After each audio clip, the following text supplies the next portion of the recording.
Raja Ular, untuk membuktikan bahwa ular juga punya susu, melilit erat pasangannya, memaksanya untuk mengeluarkan susu. Tapi bagaimana mungkin ular yang bertelur bisa mengeluarkan susu? Ular betina itu kesakitan, hanya bisa menutup mata dan menjulurkan lidahnya. Adegan aneh ini kebetulan dilihat oleh sang ayah. Ia diam-diam mundur, berniat pergi. Namun tanpa sengaja ia menginjak ranting kering. Rak, kedua ular itu langsung mengangkat kepala. Panik, sang ayah mengangkat kapak dan mengayunkannya secara acak. Tanpa disangka, ia langsung membunuh ular betina. Sedangkan ular hitam jantan yang terluka, menghilang di antara rerumputan. Setelah itu, sang ayah menguliti ular betina, dan membawanya pulang. Keluarganya pun berpesta ular selama 3 hari. Namun kemudian, hal aneh terjadi. Unggas peliharaan mereka hilang dalam semalam. Mula-mula ayam dan bebek, lalu sapi dan kambing. Tetua desa menyimpulkan bahwa ini bukan perbuatan serigala, karena serigala pasti meninggalkan jejak darah saat menyerang ternak. Tetapi di pagar, hanya ada bekas gesekan, sepertinya bekas seretan. Maka, keluarga itu bergiliran berjaga malam. Mereka berjaga selama 3 hari 3 malam, tetapi tidak berhasil menangkap pelakunya. Namun, ketika giliran sang ibu berjaga, hal aneh kembali terjadi. Sang ibu tiba-tiba ketakutan. Wajahnya pucat pasi dan demamnya tak kunjung turun. Kejang-kejangnya bahkan memicu epilepsi. Melihat kondisi istrinya semakin parah, sang ayah bergegas pergi ke kota untuk mencari dokter dalam gelap. Namun di ujung desa, ia bertemu dengan ular hitam itu. Ular hitam itu menghalangi jalan sang ayah, menjulurkan lidahnya sambil menatapnya. Cahaya bulan menyinari ular hitam itu, menciptakan suasana yang sangat menyeramkan. Saat itulah sang ayah tersadar, menduga hilangnya ternak dan ketakutan istrinya ada hubungannya dengan ular hitam ini. Sang ayah pun berlutut, berulang kali bersujud dan meminta maaf kepada ular hitam itu. Ia terus bersujud meskipun dahinya berdarah. Sang ayah berkata kepada ular hitam itu bahwa setiap kesalahan ada penyebabnya. Meminta ular itu untuk mengampuninya sementara waktu, sampai ia menyembuhkan penyakit istrinya. Setelah itu, ia akan kembali untuk menebus nyawanya. Sang ayah mengira ular hitam itu akan memakannya. Ia pun memejamkan mata, siap menghadapi kematian. Namun saat itu, ular hitam itu perlahan-lahan menundukkan kepalanya, mengeluarkan sesuatu yang tidak diketahui. Lalu, ular hitam itu menatap sang ayah dalam-dalam, dan menghilang tanpa suara di kegelapan. Setelah beberapa lama, sang ayah memberanikan diri untuk melihat lebih dekat, dan mendapati bahwa itu adalah jamur lingzi yang besar. Ia pun membawa pulang lingzi itu dan merebusnya menjadi sup. Setelah meminum sup tersebut, demam sang ibu secara ajaib turun. Namun, ketika tabib tua dari kota datang, dan memeriksa denyut nadi sang ibu, ia mendapati bahwa sang ibu hamil. Ayah kemudian menceritakan kejadian itu pada tabib tua. Tak disangka, setelah mendengar cerita ayah, wajah ramah tabib tua itu langsung berubah muram. Ia memberitahu ayah, bahwa ular itu pendendam dan kejam. Jika dendamnya tak terbalaskan, seluruh keluarga akan binasa. Menurut deskripsi ayah, ular hitam itu kemungkinan besar adalah Raja Ular. Semakin besar ularnya, semakin jarang ia berkembang biak. Dan pasangannya pun harus dipilih dengan sangat hati-hati. Ayah tidak hanya mengganggu perkawinan Raja Ular, tetapi juga membunuh ular betinanya. Jadi, ia turun gunung untuk balas dendam. Awalnya, Raja Ular mungkin ingin membunuh ibu. Alasan ia tidak melakukannya, mungkin karena ia merasakan janin di dalam kandungan ibu. Lingzi yang ditinggalkannya adalah mas kawin. Raja Ular memilihku, agar aku meneruskan keturunannya. Untuk mencegah tragedi itu terjadi, ayah mengikuti saran tabib tua. Ia menaburkan belerang di sekitar rumah. Dan bahkan sejak aku masih kecil, ia memberiku minum anggur realgar setiap hari. Namun, ada satu kesalahan. Kesalahan kecil yang tak terduga. Bulan lalu, aku demam dan minum antibiotik. Jadi aku tidak minum anggur realgar seperti yang diperintahkan. Malam itu, aku bermimpi tentang ular hitam. Ular hitam raksasa itu menyelinap masuk ke selimutku tanpa suara. Sisiknya yang dingin membuat tubuhku yang panas menggigil. Dan secara refleks aku memeluknya erat. Dalam pelukan yang membingungkan itu, aku berkeringat deras. Tak disangka, keesokan harinya demamku turun. Dan setelah itu aku tidak pernah merasa sakit lagi. Sampai 10 tahun kemudian, aku datang ke klinik gelap karena hamil tanpa pacar. Ke klinik aborsi ilegal. Berisik sekali. Jadi digugurkan atau tidak, dokter yang memakai sandal jepit itu bersandar di kursinya dengan ekspresi datar. Terus menggoyangkan kakinya. Ibu tiriku terus bertengkar denganku. Sampai tadi karena aku tiba-tiba hamil. Gugurkan, harus digugurkan. Cukuplah aku menghidupi satu beban. Kalau tambah satu lagi bagaimana aku bisa hidup? Sambil berkata demikian, ibu tiriku mendorongku dengan keras. Setelah selesai, bawa aku untuk menemui orang tua si brengsek itu. Biaya perawatan, biaya kerugian, dan biaya kompensasi mental. Tidak boleh kurang satu pun. Kalau tidak, aku akan menuntutnya. Aku sungguh tidak punya pacar. Aku juga tidak. Aku juga tidak. Diam. Penjelasanku yang lemah terhenti oleh teriakan ibu tiriku. Kemudian aku mengikuti dokter, masuk ke ruangan sempit. Begitu masuk, bau apak langsung menyeruak. Di bawah cahaya redup, deretan botol kaca diletakkan di rak. Dan di dalam botol-botol yang diisi dengan cairan lilin, terdapat berbagai macam ular yang direndam. Itu anggur ular, sangat menyehatkan. Dokter itu memainkan obat-obatannya, berbicara kepadaku tanpa mengangkat kepalanya. Saat aku melihat setumpuk peralatan bedah yang berkilauan di piring, aku langsung panik. Aku berbalik ingin pergi, tetapi tidak bisa membuka pintu. Kenapa? Takut. Tiba-tiba, dokter itu berjalan cepat ke arahku, dan menyuntikkan jarum suntik ke lenganku. Lalu dia mendorongnya dengan kuat sampai habis. Aku menggerakkan bibirku, rasa pahit menyebar di lidahku. Seluruh tubuhku kehilangan kekuatan. Kemudian aku diletakkan di meja operasi oleh dokter.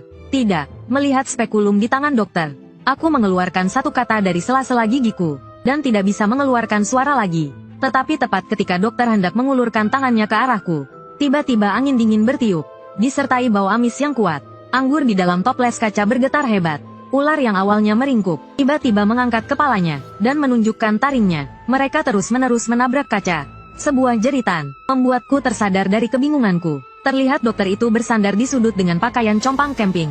Darah hitam perlahan mengalir dari 7 lubangnya, dan puluhan ular menancap erat di tubuhnya. Kemudian, dokter itu meninggal. Meninggal karena racun, dan racun itu berasal dari ular beracun di dalam anggur.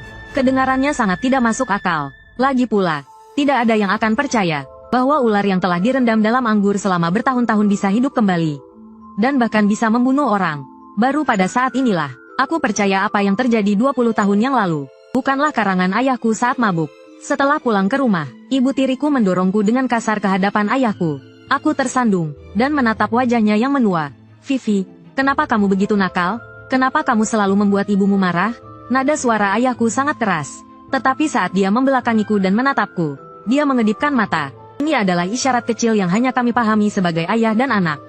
Aku tahu dia mencoba menghiburku. Ibuku kandung menderita penyakit setelah melahirkanku, dan meninggal beberapa tahun kemudian, agar ada yang merawatku yang masih kecil. Ayahku menikahi seorang janda, yaitu ibu tiriku sekarang. Ibu tiriku datang dengan anak perempuannya dari pernikahan sebelumnya, dan jarang bersikap baik padaku. Tetapi demi keharmonisan keluarga, ayahku hanya bisa membiarkanku diperlakukan tidak adil.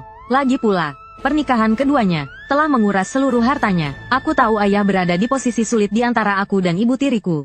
Selalu sulit, jadi aku berniat untuk meminta maaf kepada ayah. Tapi saat itu, ibu tiriku tiba-tiba menyela dengan sinis.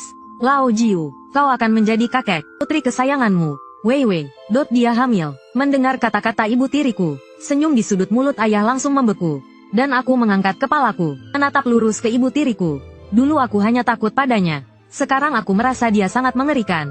Dokter yang mengoperasiku meninggal. Itu masalah hidup dan mati. Tapi dia malah mengalihkan pembicaraan. Hanya ingin menghinaku. Inilah putri baik yang kau besarkan, Lao Jiu. Tidak belajar dengan benar, main-main di luar. Sekarang perutnya dihamili orang, persis seperti ibunya. Diam, keluar. Sebelum ibu tiriku selesai bicara, ayah marah. Ini pertama kalinya dalam ingatanku melihat ayah marah pada ibu tiriku. Meskipun hanya 2 kata singkat, itu cukup mengejutkan. Setelah ayah mengatur ekspresi wajahnya, barulah dia menatapku. "Nak, ayah ingin mendengar ceritamu." Aku mengangguk, lalu menceritakan semuanya dengan jujur. Seiring ceritaku, wajah ayah semakin muram. Bahkan sampai akhirnya, dia terlalu cemas untuk terus mendengarkan. Dia berbalik dan pergi keluar. Dan ketika dia kembali, dia hanya memberiku setoples anggur realgar. Menyuruhku meminumnya, lalu pergi dengan terburu-buru. Aku mengambil mangkuk besar, mengangkat toples dan menuangkannya. Tapi yang ikut keluar bersama anggur adalah seekor ular derik yang masih hidup. Ekor ular derik itu bergetar, terus mengeluarkan suara gemerisik. Melihat itu, aku tanpa sadar mundur. Tapi kakiku lemas dan aku jatuh ke tempat tidur. Dan kedua tanganku yang menahan tempat tidur sepertinya merasakan sesuatu yang terus bergerak. Aku menelan ludah. Dengan hati-hati aku meraih selimut, lalu tiba-tiba membukanya. Tiba-tiba, kulit kepalaku merinding. Terlihat di tempat tidur padat, ratusan ular menggeliat. Aku sangat takut tapi tidak berani berteriak. Takut mengejutkan ular-ular itu, jadi aku hanya bisa menelan rasa takutku. Aku menatap ular di tempat tidur, perlahan mundur.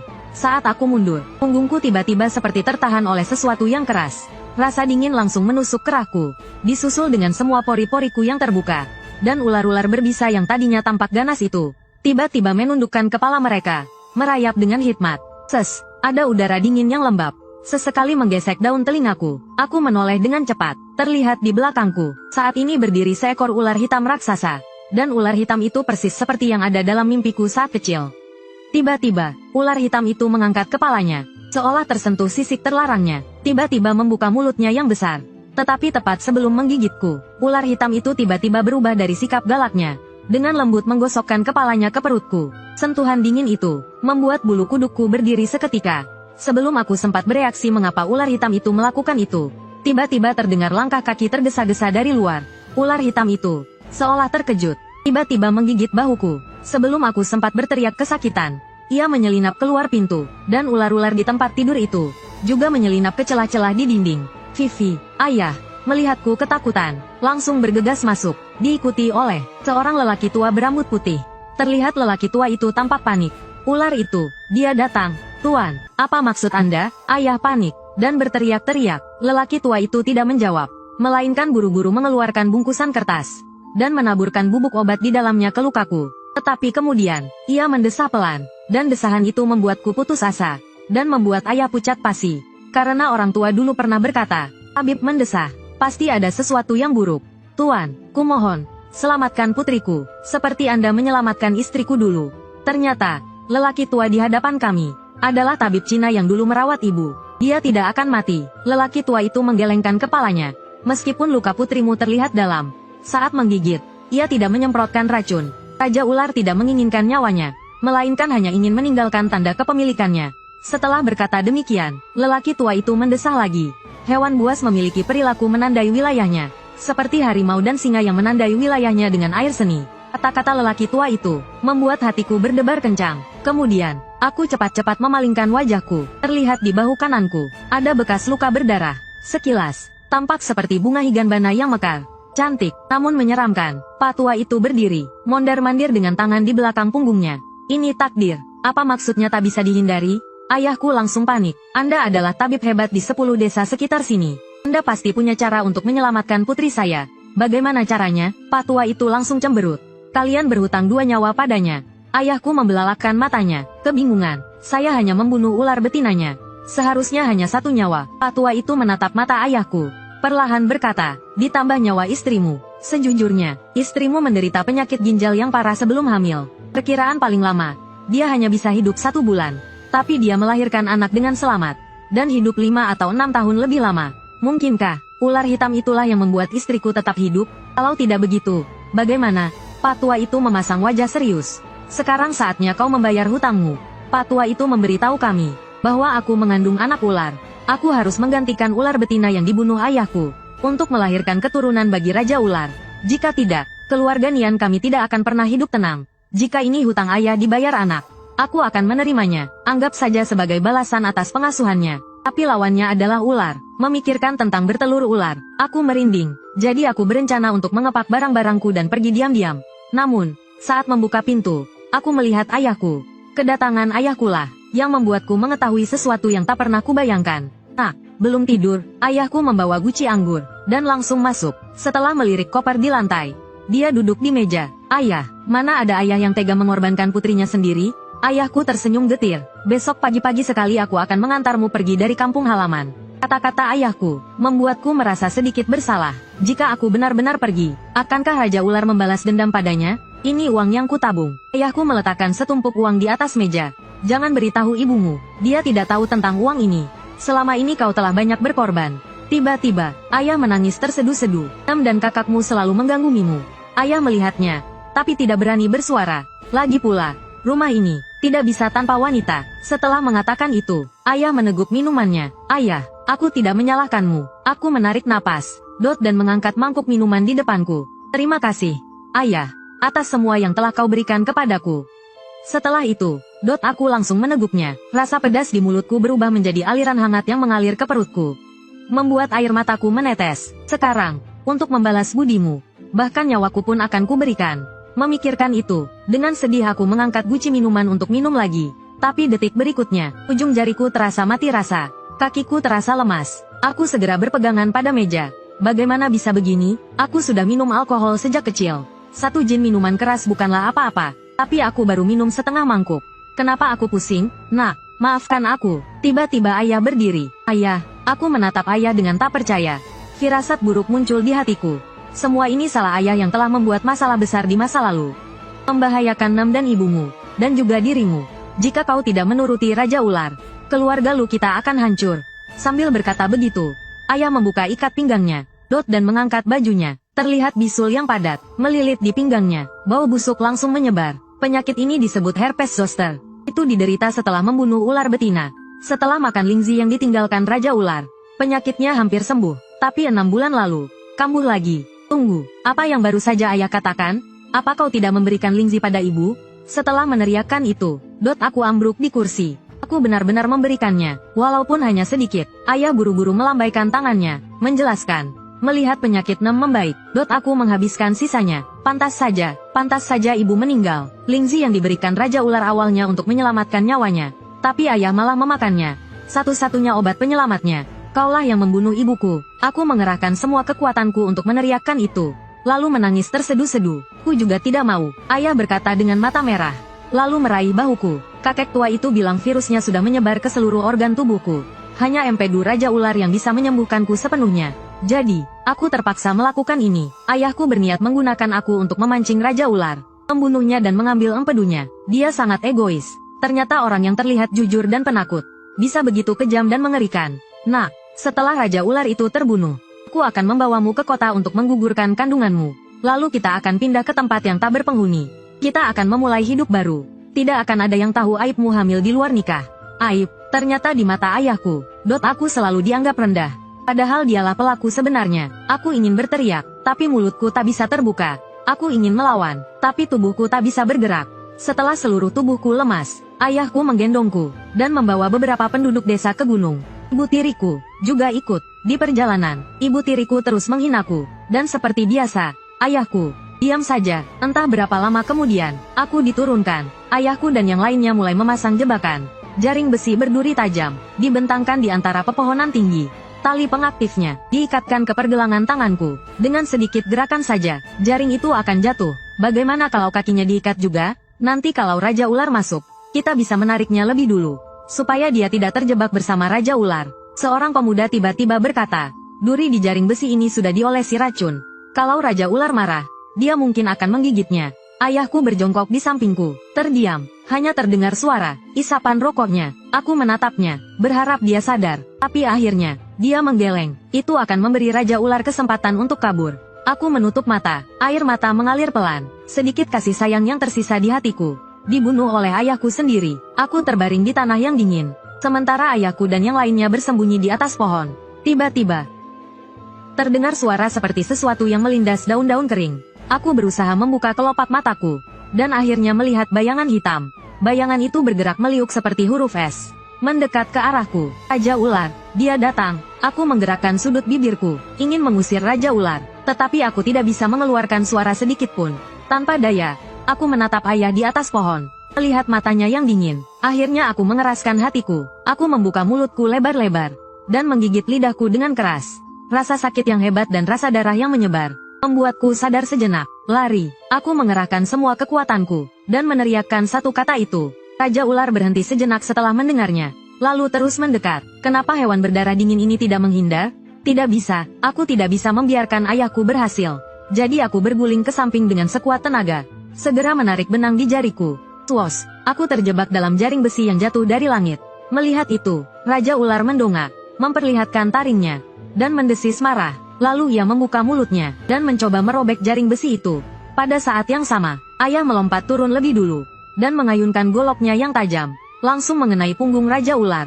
Raja Ular meraung kesakitan, dan melemparkan ayah dengan ekornya. Melihat itu, penduduk desa lainnya ikut melompat turun, dan menyerang Raja Ular dengan golok mereka. Aku pikir serangan ini akan membuat Raja Ular kabur.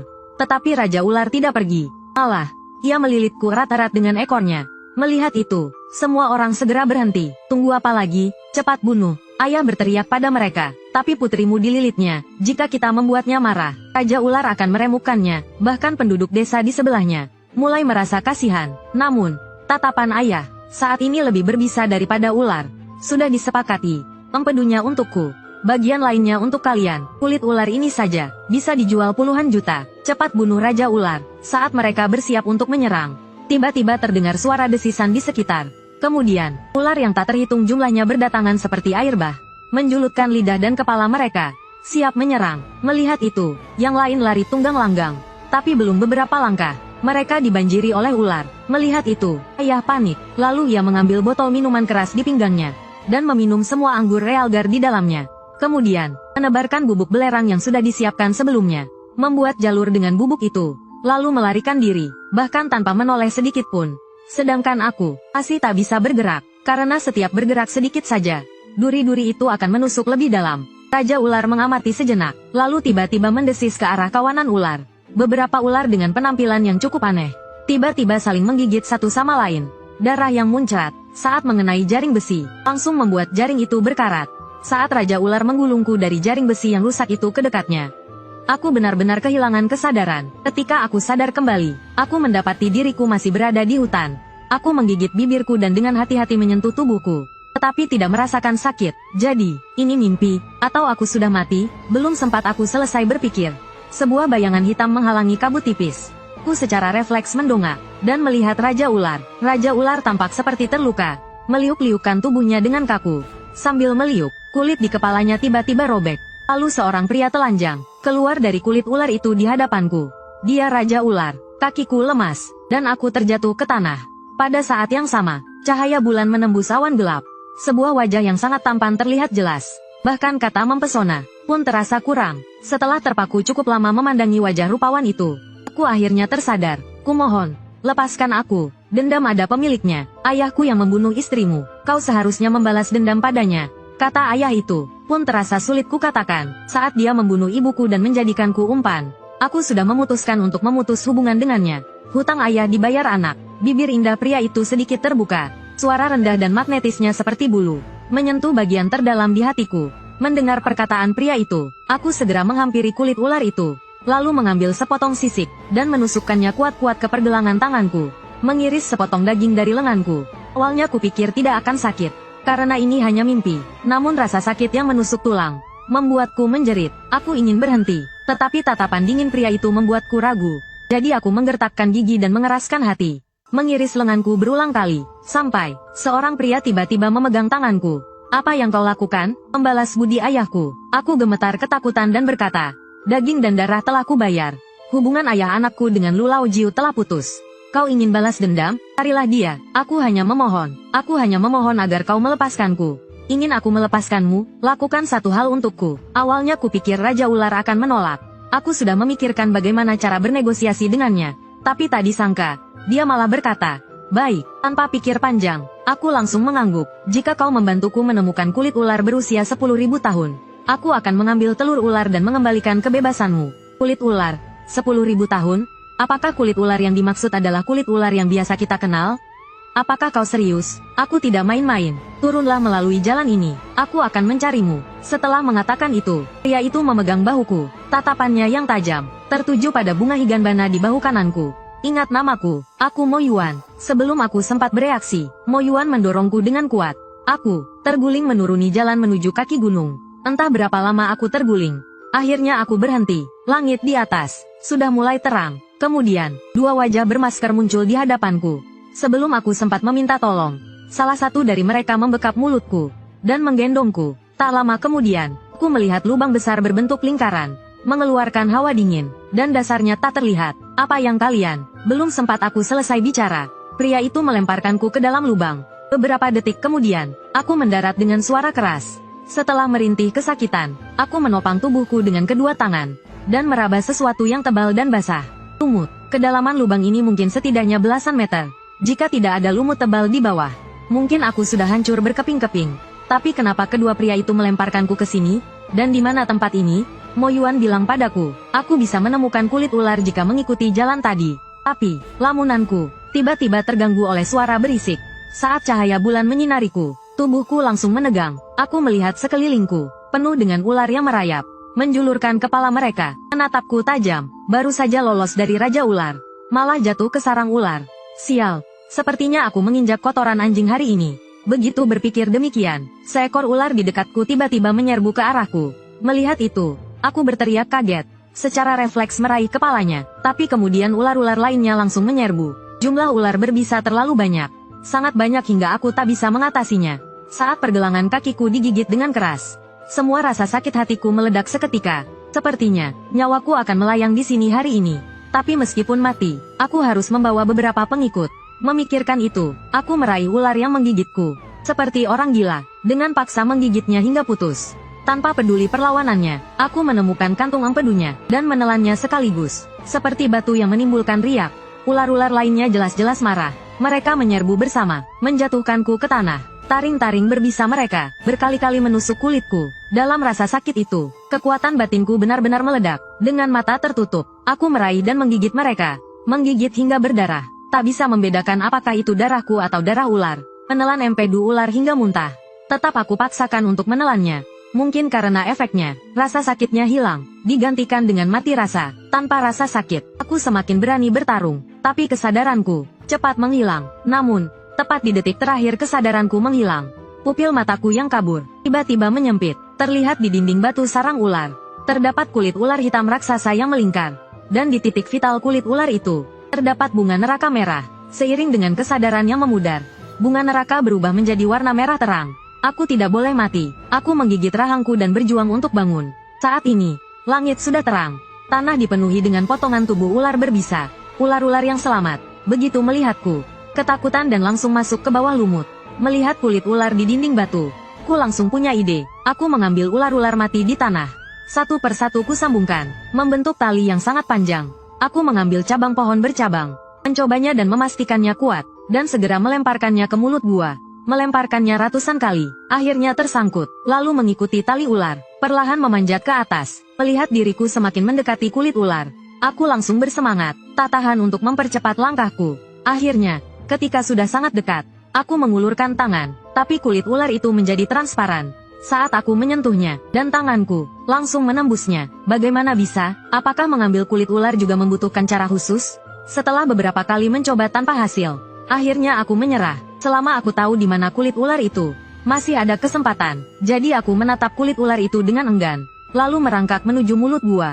Saat kepalaku muncul dari mulut gua, dua orang pria yang sedang jongkok merokok, terkejut dan langsung melompat. Mereka menatapku dengan mata terbelalak.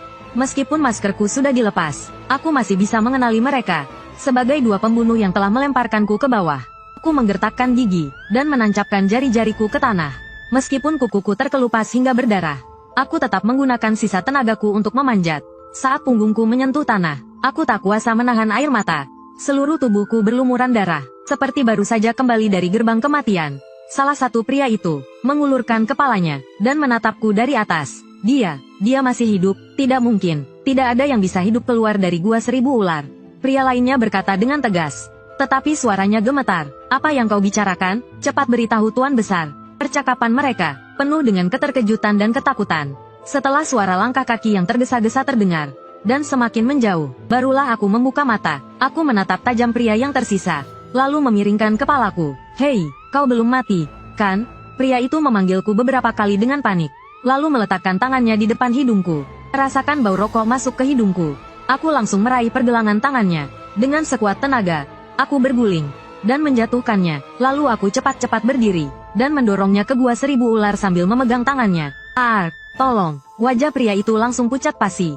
Selamatkan aku. Aku membungkuk, menatap mata pria itu. Kenapa aku harus menyelamatkanmu saat kalian melemparkanku ke bawah?